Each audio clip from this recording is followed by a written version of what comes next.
Good evening, everybody. I'm Pierre Roberge, the Daily Trader. It is July 20th, and we are going to take a look at Tesla stock from a technical analysis perspective. My goal in doing these videos is to help you understand how you can use technical analysis to make better trading and investing decisions. But I'm not a financial advisor, so please do your own research and make your own decisions.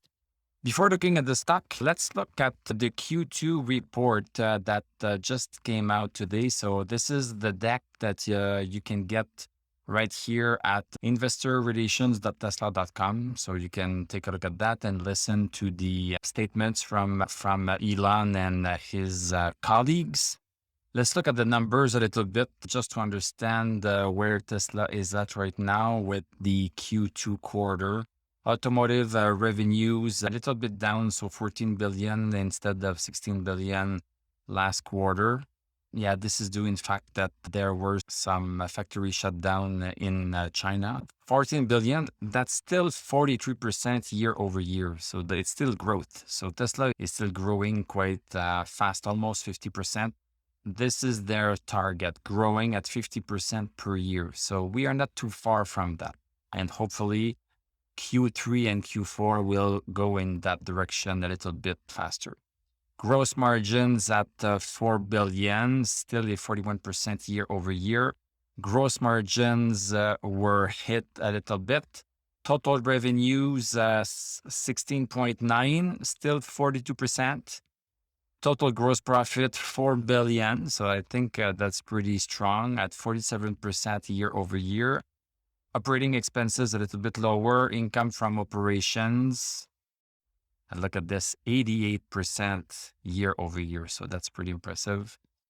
Net income, we have $2.259 billion. GAAP and non-GAAP is at 2.6. So this one here is 98% year over year. So that's pretty impressive. In terms of the earnings per share, 195 GAAP and 2.27 non-GAAP. So basically, what is important is what the analysts were expecting. Did Tesla exceed the expectation or not? And we are going to take a look at that in a minute.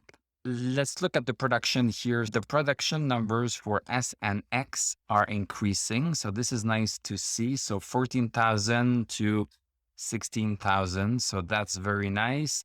It's the Model 3 and Y productions that got a big hit down in Shanghai. But it's nice to see that it's nice to see that the SNX is still picking up. It's still picking up steam a little bit.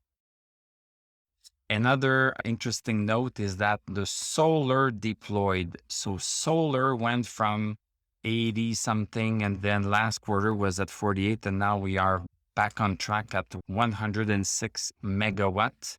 And in terms of the storage, the megawatt hours, still a nice increase. It was doing great at the end of 2021 and towards the middle of 2021, then came back down, and now it seems like we are picking up a little bit. Let's now look at what the analysts were expecting. So Tesla has reported the earnings 2.27 billion. Estimates were 1.86. So we have a beat of 25%. So that's pretty good.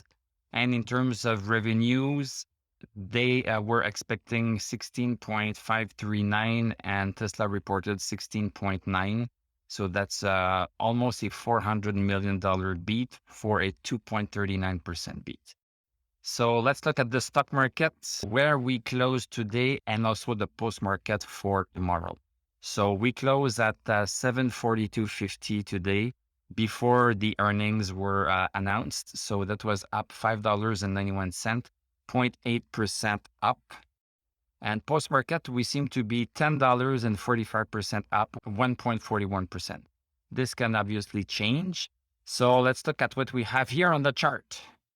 So the chart is really good. So I'm really happy that things seems to be continuing with Tesla with these earnings call. And I'm going to use this example for the rest of my life. But when Tesla had a earnings call on April 20th, look at the earnings beat at 42% and the revenue beat at 4.97%, and the stock just dropped like crazy. It is not always a direct correlation or direct causation between a piece of news, whether it's good news or bad news, and what's happening in the stock market. So right now, it seems like the market is reacting the right way. The stock is up a little bit, and maybe it's going to be up a little bit more by tomorrow. Let's go see the 1-hour chart as to how this happened today. So today we opened right here. So an undecided candle, basically. It went up, it went down, and also came back in the middle. So the 3 first hours were pretty undecided. People were obviously expecting, waiting in a little bit as to what was going to be announced tonight. 4th hour, we dropped down at 737.60. And then we picked up a little bit and finished a little bit lower. Stochastic still good on the 1-hour chart. Everything is pretty good actually on the 1-hour chart. So this was great. This is great. On the daily chart, still progressing. We have stochastic at 80, so a quite strong stochastic. The stock could be continuing. So the stock should be continuing to go up tomorrow. We have one line of MACD that's positive. We have RSI that's positive. And we have DMI that's also positive. So everything is good and we have a good earnings call. So things should be going great. We are going to encounter resistance at 780 right here because in fact, we are also into this congestion zone. So we have a congestion zone right here.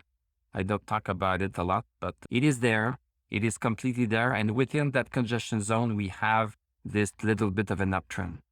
It's going to be interesting to see what is happening when we are going to reach this 780 to see if we are going to cross it or not. If we cross it, then the next resistance is going to be around 806 and we could reach 825 without breaking a sweat in terms of what this bullish channel allows. It could be a nice swing in the next week or two, so that's not impossible. So thank you very much for watching. Thank you for liking, commenting, subscribing. If you like what I do, you can become a YouTube member. Click on my TradingView affiliate link. I'm going to wish you a great evening. We are going to talk tomorrow and I'm going to tell you à la prochaine.